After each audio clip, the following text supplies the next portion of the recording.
Hi everybody, welcome to day 2 of Vlogmas. For those of you who are new to watching, I am Ruth. I am the dyer behind Fearless Feet Fiber Company and the designer behind Everyday Yarnworks. So today I want to take you a little bit behind the scenes of my yarn dyeing. You're going to get to see me working on a couple new colorways in one of the techniques that I use, and I'm using a new yarn base also. So you'll probably have seen it if you're following along on Instagram, but if you're not, you'll get to see some new colorways and some new yarn right at the beginning when I'm dyeing them. So the other thing I want to do is answer a question that I got on yesterday's Vlogmas episode, which was, what is the Indie Design Gift Along? Because I sort of casually mentioned the Indie Design Gift Along without giving a really good explanation for those of you who don't know. So the Indie Design Gift Along is a group on Ravelry where a whole bunch of designers, independent knitwear and crochet designers, I believe the number is 349 this year, get together and they do a great big knit and crochet along. So if you make any of their paid for patterns during the knit and crochet along period, which it started on Black Friday and it ends on New Year's Eve, the end of the day, New Year's Eve, Eastern Standard Time. If you make any of the patterns, by the paid for patterns by the participating designers during that period, you can enter them into the knit and crochet along group on Ravelry, and you can chat with the designers. The designers are in there to talk.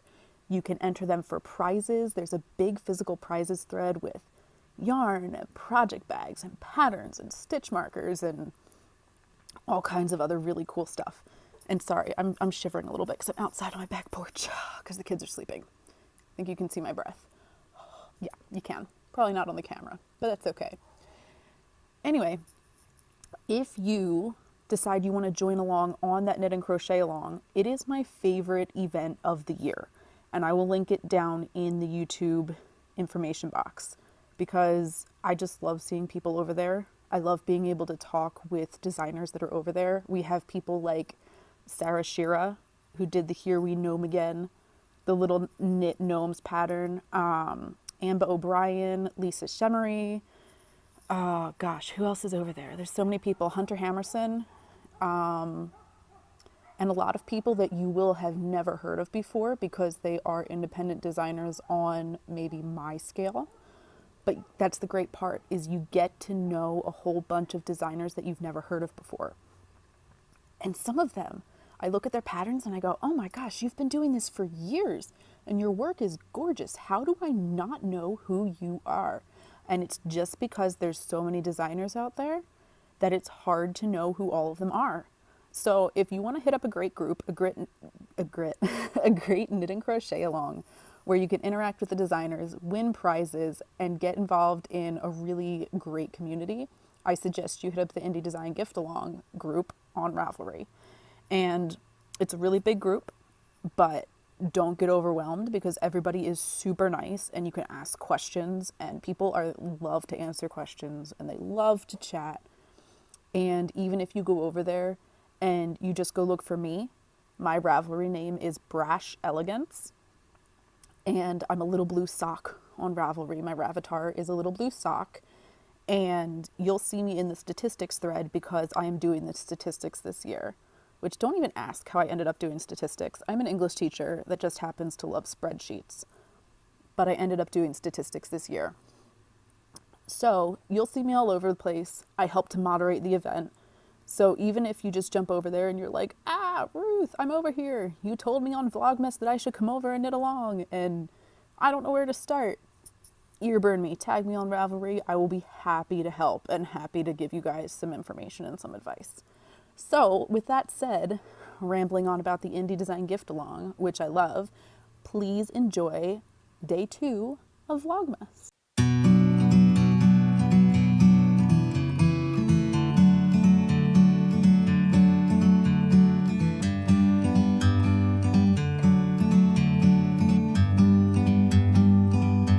Like a bird on a tree,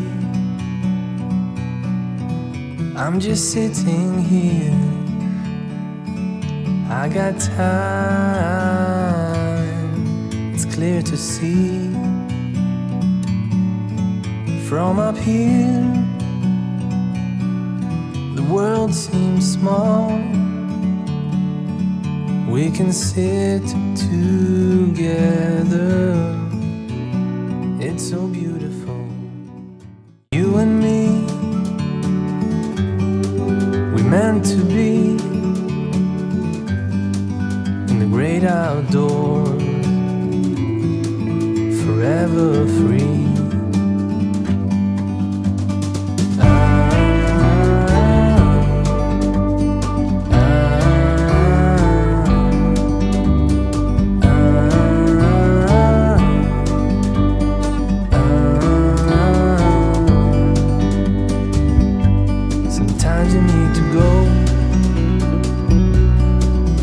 Take a step back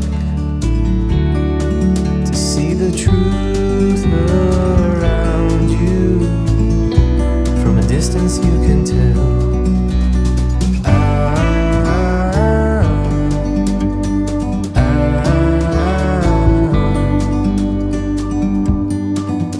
You and me were meant to be outdoors, forever free. You and me, meant to be. So I'm just gonna let this cool down on the porch because it's colder outside than it is inside my house. You can see all the steam coming off of it. So the yarn will cool down a little bit more quickly but still absorb the rest of the dye. So I'm coming back to check on this pink, and I can already see without even lifting the lid that it is so vibrant. Ah, my gosh, look at that. Alright. Let's check out and see if the water has cleared. Not all the way, but that's pretty good. Pinks and reds tend to take a little bit longer to clear, I have found. Alright, so I'm going to take this one off the heat and set it on the back porch too, and we'll see what happens after it cools completely down. Here's the next color. You guys ready to see this? It's crazy and I love it! Look at this gorgeous dark cranberry color. Oh my goodness. Oh my goodness. This is so intense. And I love it. Yep, water's clearing. So it's just about ready to be set outside. Oh, guys, I might be keeping this color for myself. I really don't know if you guys are going to be getting this color in the shop. It might be mine. So I'm about to do my last color for the day, but I want you guys to notice something. This skein on this side, you see how it looks floofier and whatever? I did not pre-soak it because I missed a skein. So watch the difference in what happens when I put it into the dye pot versus the other two that are pre-soaked. Stretching up to reach. It's gonna absorb the color completely differently. And I'm fascinated to see if there's really a big difference in the end, or if it's not so much and things will pretty much work out. There you go, look at that. You can see the color starting to just run straight up it, which is awesome. And I really enjoy watching that. So right now they all look the same, but you can see it's absorbing a little more unevenly because it's not pre-soaked. So these ones, the pre-soaked ones, just go right in and sink. And this one needs a minute of dipping and finagling. And I'm probably gonna have to go find my spoon to move it around a little bit. And I'm sure you guys have noticed, I do move the yarn around in the pot a little bit with a spoon. And a lot of people get worried about felting when they have yarn in hot water, even if it's superwash. And a little bit of movement is not going to felt your yarn, but it will allow for a more even distribution of the color. because instead of getting those skeins where you have dark saturated color on the outside and no color on the inside, you'll get a more even tone for the skein all around. And this is not true to color at all. You're seeing on the screen kind of like a medium blue, but this is actually a really deep, vibrant turquoise.